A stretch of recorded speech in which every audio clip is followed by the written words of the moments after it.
Hello students, welcome back. I do apologize about my 2-week hiatus.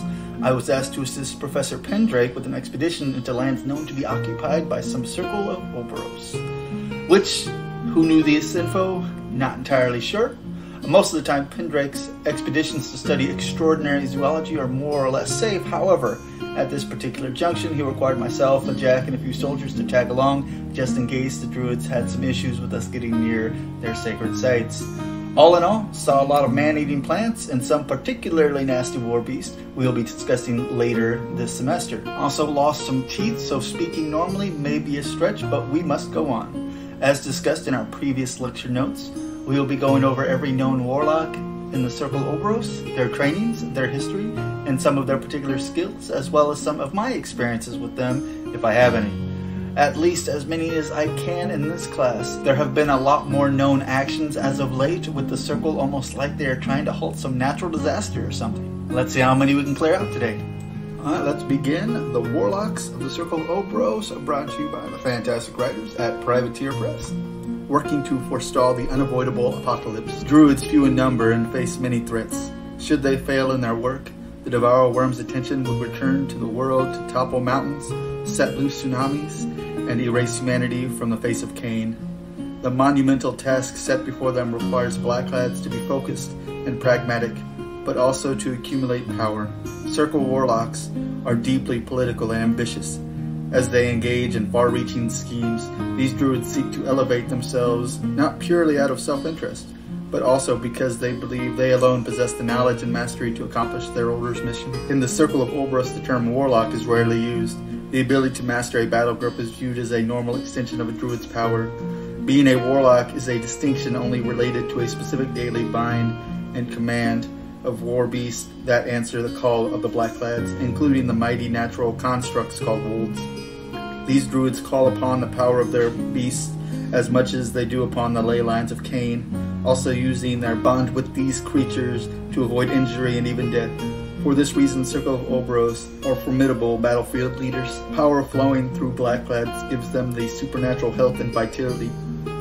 Most live about twice as long as ordinary humans, some even longer. This longevity affords them time to gather power and to learn the mysteries of the Order. However, their work is also perilous, as they must stand ever ready to fight battles with rival powers. They are few in numbers, and death of a Blacklad is never taken lightly. Still, losses among the young and inexperienced are inevitable. The true purpose of the Circle of Orboros are known only to its highest-ranking members. It is not uncommon for lower-ranking druids to be unaware of the significance of their missions. They often juggle seemingly contradictory directives while trying to rise through the Order's ranks. Internal conflict is expected and even tolerated to a point, though high-ranking druids do expect to be obeyed and use their power to enforce their will. Those strong enough to evade punishment earn the right to choose their own path. Given their limited number, druids rely heavily on others to fight and die in their stead. Those enlisted to do so include the Wolfsworn, warriors tied to the Blacklads by old oaths and promises, as well as a number of wilderness races convinced to support the druids by promises, extortion, and manipulation. But most vital to the Circle's survival are its warbeasts, both natural and constructed, which serve the most powerful druids directly. Fully understanding the value of this resource, the Circle of Orboros has created a substantial infrastructure dedicated to building wolves, as well as safeguarding and training wild beasts. Next chapter, the Wilding. Each Blacklad is born with a potential of endless power. This is called the Wilding, an innate connection to the Devourer Worm. This connection taps into the primal power of the natural world and is linked to elemental chaos and predation, as well as the energies below the surface of Cain, the magma, and the stone that are the very blood and bones of Orboros. The age in which the Wilding manifests varies. It usually comes onto those between 3 and 7 years old, but there are individuals who go through it later, even as adults. Those ignorant of Orboros often mistake the Wilding as for madness. It prompts behaviors such as wandering forest alone at night, barking, howling, and exhibiting an animalistic behavior, and staring deeply into the eyes of animals to sense their emotions. Most communities shun children who display these characteristics. Because the Wilding is an inborn gift that cannot be taught, A top priority of the Circle is to find and protect such individuals as early as possible and provide them with the training necessary to control their abilities. To this end, the Circle has become adept at sensing the emergence of this power. The Circle has refined its methods such that it can find these children regardless of where they are born. The highest ranking druids can sense the wildling as a thumbing across the ley lines. The druids have also kept a close record on bloodlines known to manifest the wildling, many whom now belong to Wolfsworn. These families are familiar with the signs of the wildling and willingly surrender their children who display such signs to the druids. Once the children with the potential to undergo the wildling has been identified, one or more experienced blackclads are dispatched to recover the candidate for the order. In some cases, druids may be able to persuade parents to voluntarily hand over the child, particularly if he is born into a Wolfsworn community already bound to the blackclads. In the civilized region, parents are more likely to be intractable, in which case the druids may need to resort to kidnapping. Under no circumstances is refusal accepted, a truth that is added to the sinister reputation of the blackclads. So that explains the kidnapping of children we hear. At least they're not sacrificed in some blood ritual. At least not all of them. Next chapter, upbringing and training. A single mentor usually serves as a replacement parent, overseeing the young druid from the time of entry into the fellowship until the child becomes a full wilder. Such children are taken hundreds of miles from their communities to minimize the chance of contacting with their family. It is not uncommon for freshly inducted youths to try to escape and return home, but mentors ensure such efforts never succeed until a youth completes early training and can be trusted to enter battle alongside other members of the Circle. His mentor might refer to him as a disparaging term such as cub, pup, worm, or weed. A true name must be earned. Wow, that actually explains a lot of why their names are so weird in nature, like, Mentoring a young druid is time-consuming and distracting, a task many blackclads resent. Though it must be performed this duty in time, mentors are often cruel and unforgiving, subjecting their wards to a gauntlet of trials and severe training. Initiates learn to fear and respect their mentors, seeing them as an all-powerful and all-knowing.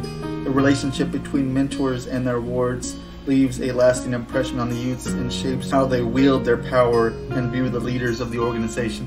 A druid's upbringing is harsh. Only the youngest are even remotely protected from life's hardships, and even they must soon learn how to handle themselves and survive.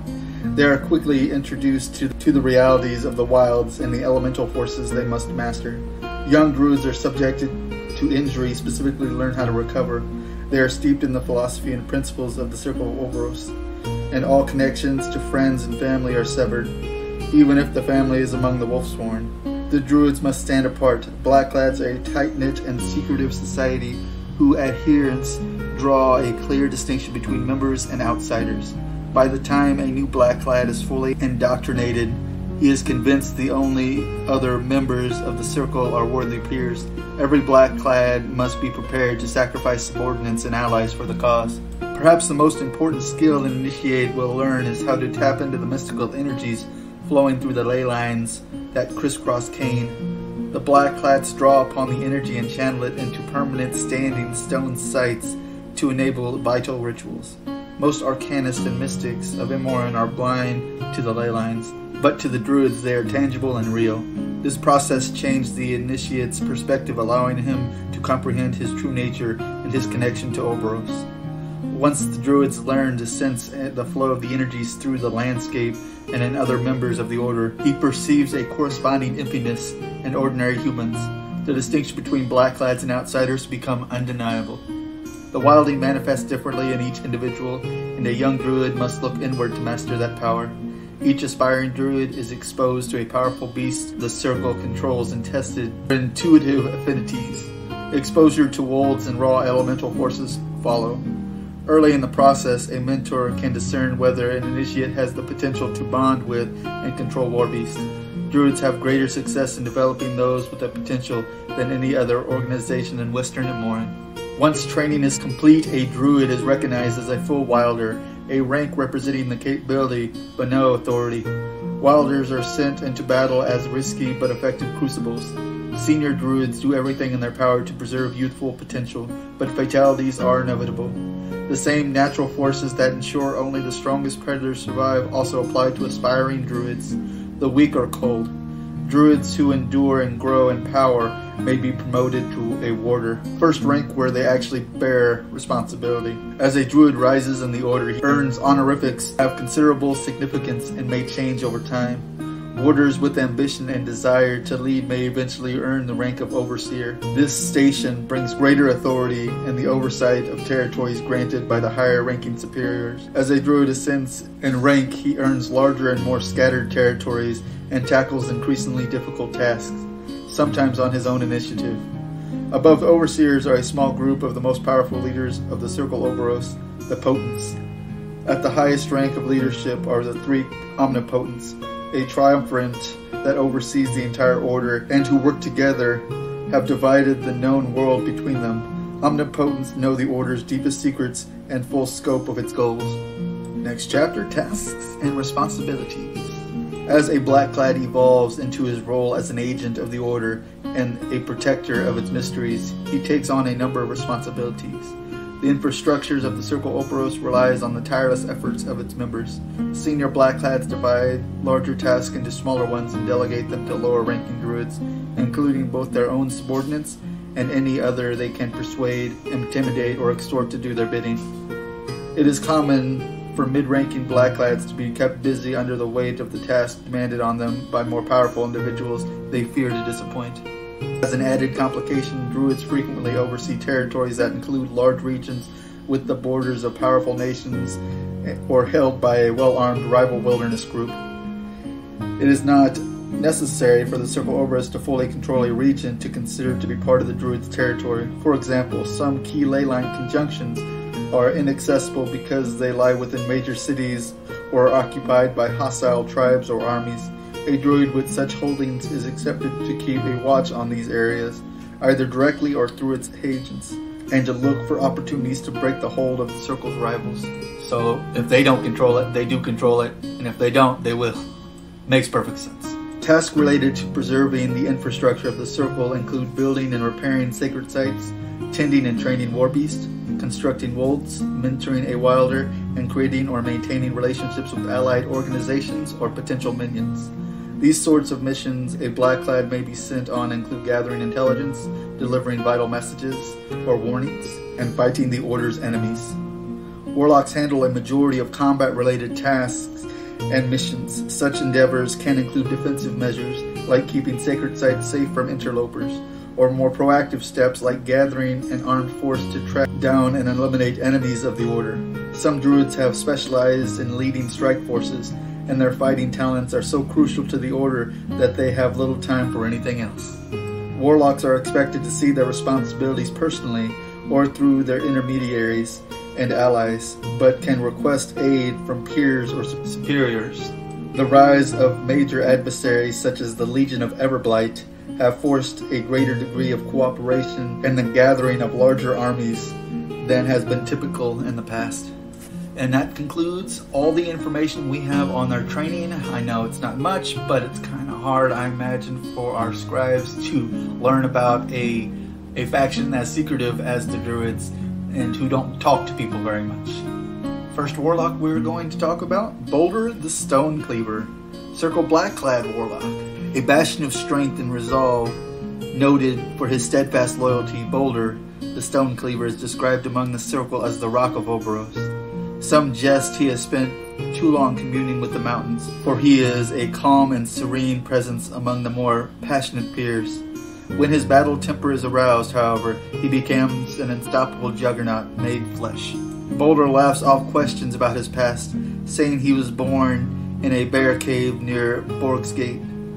But there is undeniable Cardic flavors in his features and frame. He moves with deceptive ease as strength flows into him from the earth.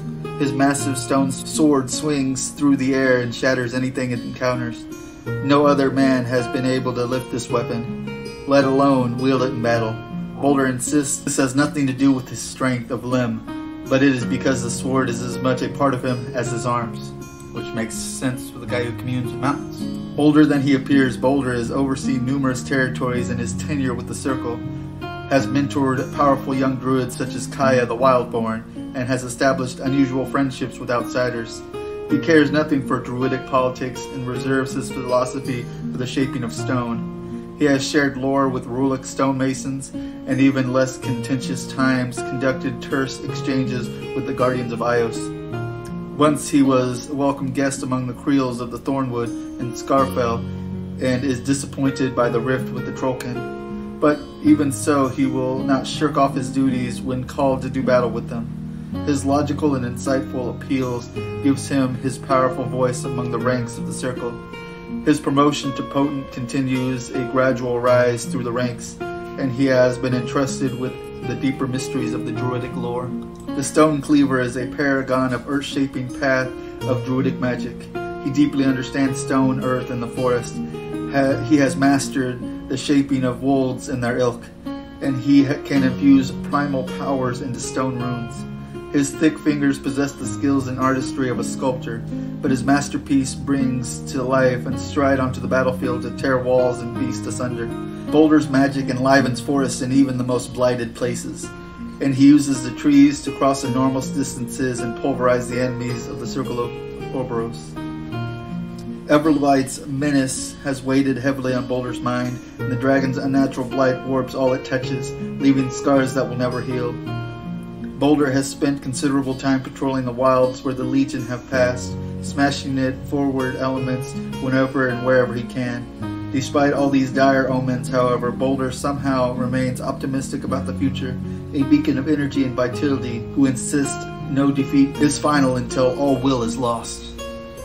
On my few engagements with Baldur, at least, this version of him when he was a little bit younger, I was always curious why every time he hit something with that freaking stone sword, it always seemed to get heavier and way freaking slower.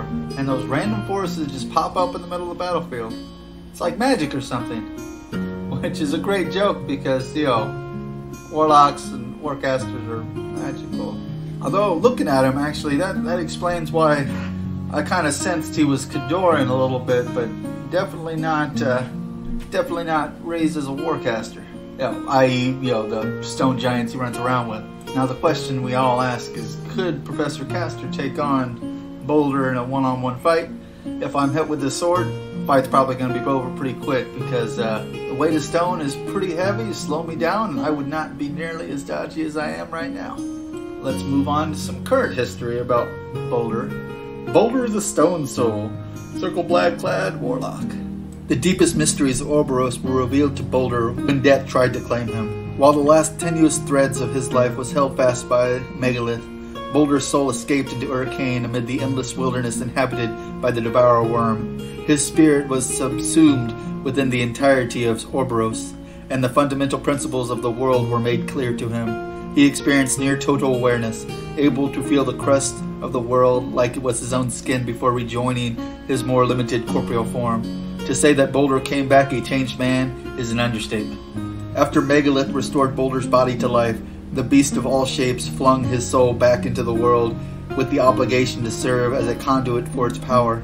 The druid returned with new urgency, burning with certain knowledge of looming catastrophes and a slim chance his order had to set the world on a right path.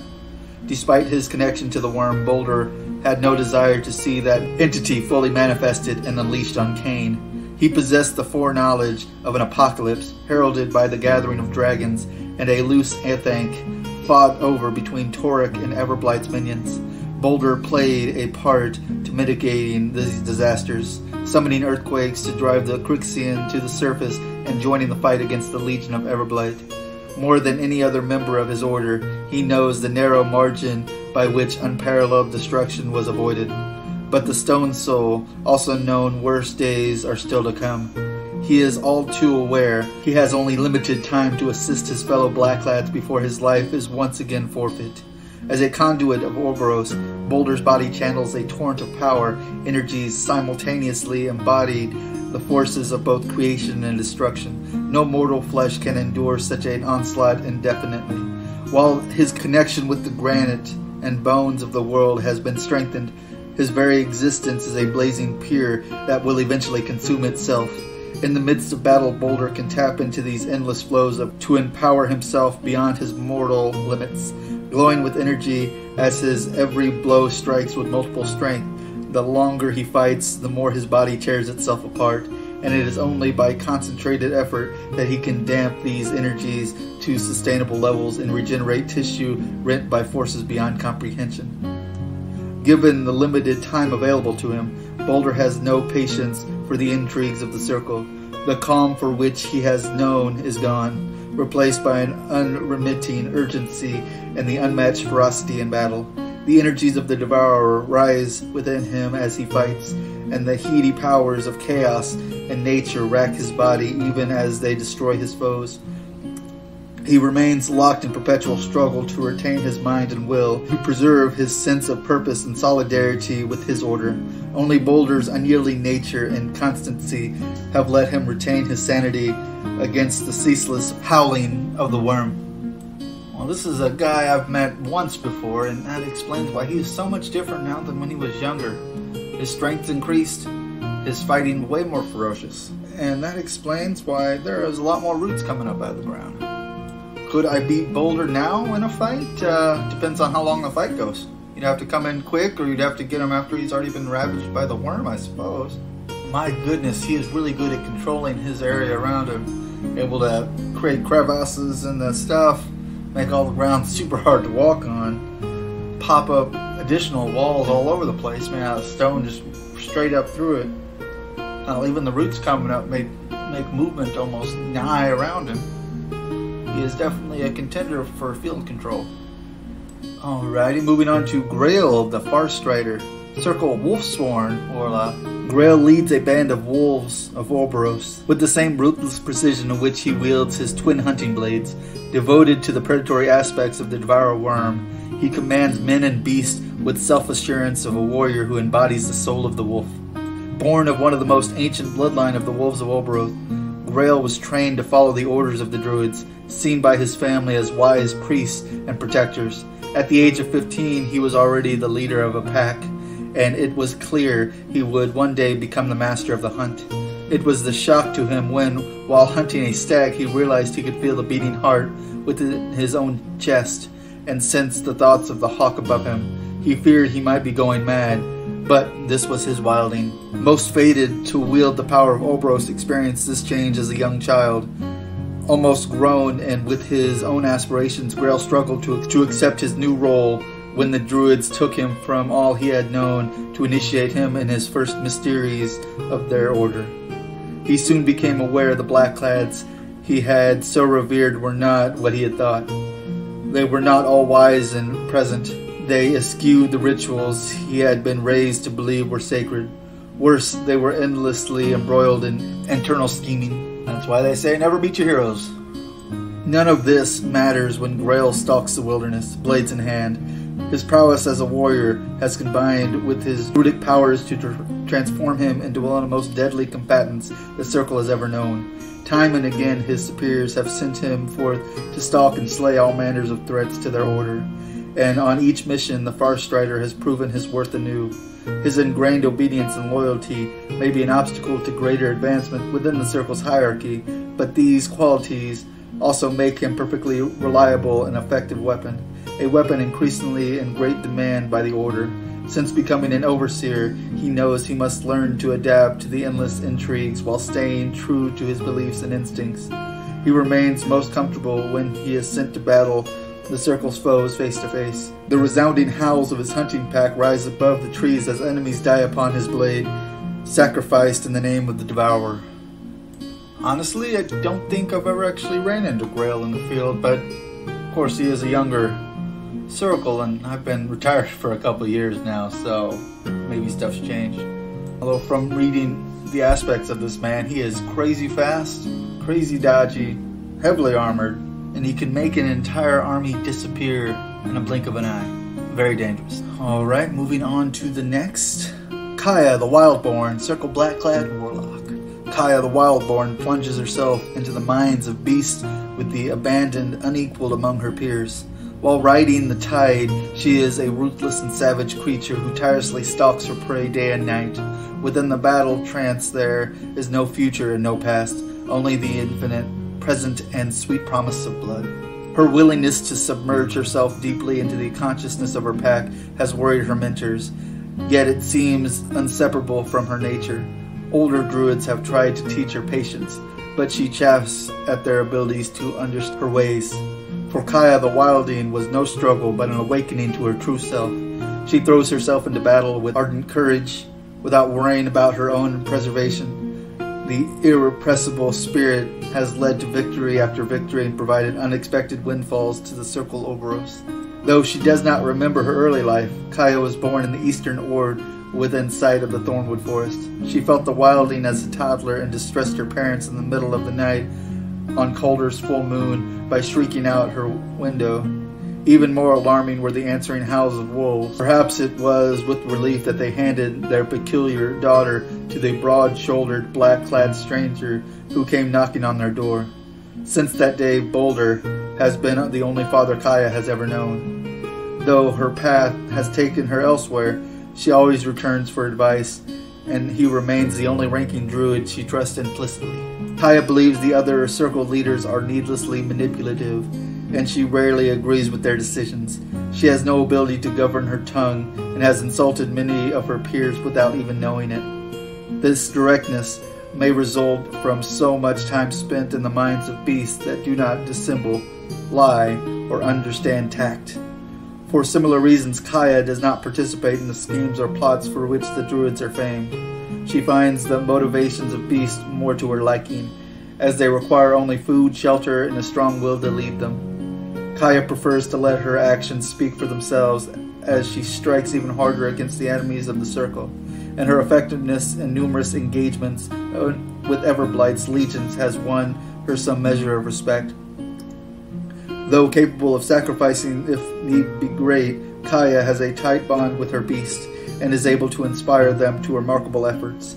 Their loyalty to her is genuine. Her piercing eyes contain a cold, hard stare of the battlefield veteran, twice her age, and with merest glance she conveys that she has experienced her shares of horror and intends to do her part to end them. I have gone up against Kaya numerous times, and tell you, when they say her war beasts move like one pack, they are not kidding at all. It's like they're all just part of one mind, each hunting their prey. It's crazy. And like most warlocks in her order, she's hard to track down, because not only can she, disappear, she can also, it's almost like she's just walking through gates. She's in one spot 1 minute, and then boosh, she's behind you. Could I take her in a one-on-one fight now? Maybe. If she doesn't have any war beasts with her, that would make it more doable. But my goodness, she is dodgy, and she'd probably just teleport away, because that's what she do. Moving on to the next rendition of Kaya.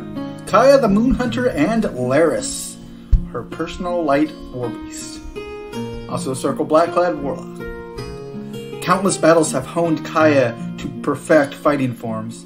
Providing repeatedly, she has the will and strength to survive against seemingly impossible odds. She fights for the rush of battle, which brings her visceral joy, but also with a determined belief that her enemies deserve destruction. Her clarity of purpose springs from the same wild spirit that allows her to effortlessly control the beasts accompanying her, including the great wolf Laris, who keeps a constant vigil at her side. She stands on the precipice of greatness and has proven her willingness to leap into the unknown regardless of the dangers, and sees it. Laris is a creature of preternatural as he is wild, a cunning and adaptive reflection of some inner portions of Kaya's predatory spirit. He is the answer to Kaya's call for the other half of herself, and the bond between them is essential and profound. The link that joins her mind and emotions allows them to accomplish otherwise impossible feats. Kaya's power flows naturally through Laris, and Laris feels her wounds more keenly than injury to his own flesh. Outside of battle, his mind is soothing influence to Kaya's inner turmoil, and his instinct to preserve her life perfectly contrasts with her sometimes reckless courage. He is the manifestation of Orboros, with the wisdom and personality all his own. Connecting to Laris was no simple feat, requiring Kaya to stretch in a way she had never had before. One key to unlocking this deeper power was learning the role of celestial influences empowering the Circle of Orboros. Under the tutelage of Morvana, the Autumn Blade, she began to tap into the moon's mystical pull on the blood of all predators. Morvana initiated Kaya into these elder rites by urging her to undertake a strenuous ordeal, climbing to one of the highest peaks in the Wormwall Mountains, to unlock her inner strength and predatory awareness. Atop the mountain peak, she arrived at nearly forgotten sacrificial site. She spilled her blood on ancient stones as lightning crackled across the storm-tossed sky. Then the black clouds parted and the 3 moons of Cain illuminated the tableau. She was startled and awed when the ghostly white wolf emerged from the wilds at the ritual's climax. With a single look, Kaya knew the wolf's mind and could sense its greeting. He invited her to hunt, and as she joined the wolf in the run through the mountain passes, the two bonded inextricably. She named him Laris, after the second of the moons orbiting Cain. The ignorant call this moon baleful and wicked, and it is associated with storms and ill fortune. Laris has in fact proven to be a calming influence on the other beast accompanying Kaya into battle. Through the bond they share, Kaya can feel the complex flow of his emotions and thoughts, receiving warnings and sometimes seeing through his eyes. Laris does not filter the world through language, but boasts a keen perception and insight. He is an accomplished hunter and brave guardian. Though Kaya has become calmer since bonding with him, the cold, predatory stare of the wolf sometimes shines in her eyes. A wolf feels no sorrow or compassion for its prey, and Kaya has put aside such human feelings, knowing hesitation could mean death in battle. When Kaya descended the mountain and met again the Autumn Blade, the senior druid was surprised and unsettled by the way her protege had exceeded her expectation. The appearance of the wolf showed that Kaya had transcended the mentorship of elder druids. Kaya had learned from hard experiences that some of her peers will try to exploit her potential for their own benefit. Over time, her confidence has grown, and she has learned to put her powers to use without becoming a tool of another, and she has refined her instincts. Once she moved from battle to the next without thought beyond the moment. She has learned to transcend this, mastering deeper rites and rituals from the lore of beast masters who preceded her. The more Kaya learns, the more she appreciates the solid foundation given to her by Baldur, the Stone Cleaver. She intends to heed Baldur's example by focusing squarely on the enemy and ignoring all other distractions. The soil of countless wild places in Western Amorn has tasted the blood of Kaya's enemies.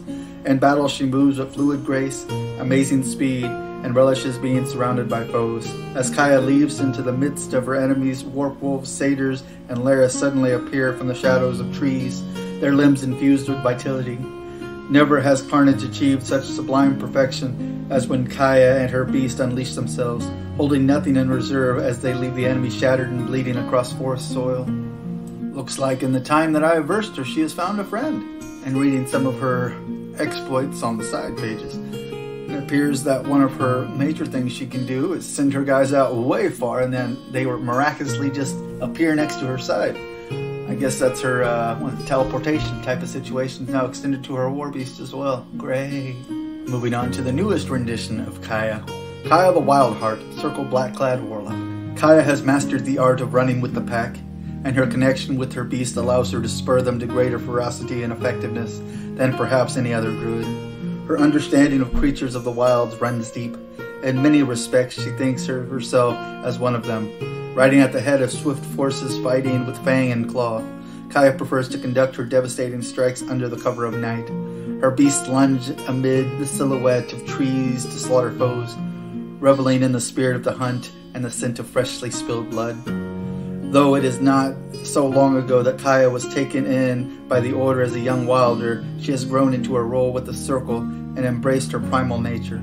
Rather than squabbling with her peers over scattered territories and filling her time with the tedious tasks that so often fall upon the Circle's leadership, Kaya favors bold action, has committed to striking against Circle enemies wherever the need arises. With this focus, her tactics have evolved to emphasize timing, mobility, and evasion. The pack of beasts under her command strike with stunning speed and power, rendering the opposition incapable of adequate counterattacks. Conjured by Kaya's will, a natural fog and shadows accompanying her attacks and conceal her forces like a sentient shroud creeping through the forest. As her mastery over war beast has grown and deepened, so too has Kaya's relationship with the great wolf Laris. That Laris is no natural beast has been clear from the time of his first appearance, and this strangeness is uncovered by the way his very being has changed over time. The wolf has increased dramatically in size, even as its demeanor has evolved, seemingly adapting with Kaya to better suit her as the battle companion. The two now fight as one, with Kaya riding on Laris into battle to skewer opponents with her spear, while the great wolf's jaws clamp down on exposed throats. Together they bound over the battlefields with uncanny speed and bring swift death to all who oppose the Circle Orboros. Kaya has recently offered promotion to Potent within the Order, an offer she ultimately declined, although her skills and contributions to the Circle would more than justify her advancement. Kaya has never had much interest in such responsibilities, nor in watching over territories. She prefers action in the field over the incessant scheming typical of the power struggles among the highest-ranking members of the Circle Orboros. Even if Kaya has been willing, she still would have refused the post because the offer was motivated by a hidden agenda. It was Morvana the Dawnshade who recommended Kaya for Potent, in the hope it would allow her to reassign a number of territories from the renegade Potent Kruger the Stormlord, one of Morvana's longtime rivals. Kaya's refusal earned her Morvana's ire, but has let Kaya stay true to her determination to remain unfettered by the political maneuvering of her order. So now the wolf is big enough for her to ride on it. Grayle allows all of her and her war beasts to move as one full unit. I suppose it was just a matter of time before she started riding a wolf as well as leading a bunch of them. I don't look forward to seeing that in battle, and hopefully I never have to. Alright, looks like we have time for a few more, so let's talk about a newer warlock that started coming into the scene that has been well seen. We of course are talking about Iona the Unseen. Not much has really been known about her, but we do have a few excerpts. And I have seen her once in battle, and I tell you what, I prefer not to have that happen again. Iona the Unseen, Circle Tharn Warlock. Though the Tharn possess their share of shamans, true warlocks are rare and revered, each a formidable leader, capable of unsurpassed feats on the battle. Iona the Unseen is among the rare few, a huntress whose fierce gaze can force obedience from both warbeast and subordinate Tharn alike. A fearless hunter, Iona draws on the predatory aspects of the Devourer Worm, granting her forces speed and stealth as they surround her enemies like a pack of dusk wolves. She employs clever feints and decoys, and relishes the sight of her enemies' confusion as her pack slowly encircles them. I have been looking through the archives for more information about Iona, because my goodness, enemies as if they're not even there. And she's insanely quick, crazy dodgy. Nothing stops her. She can walk through like small warjacks and then increase their, they usually don't wear armor, but actually increase their armor up to a point where most blades usually just bounce off of them. Honestly, I would never want to see her again if I can avoid it. And that's if I even saw her in the first place. Alright, class, I think we'll have to bring it to a close there. We have a lot more Circle Orboros Warlocks to get through, and if we kept going through them, we'd be running this more like 50 to an hour class. Thank you all for coming today. Also, homework, please like, subscribe, comment, tell me how you like the course. Please share it with your friends. Another thank you to Privateer Press for allowing us to read this phenomenal lore and discuss it on our podcast. And class dismissed.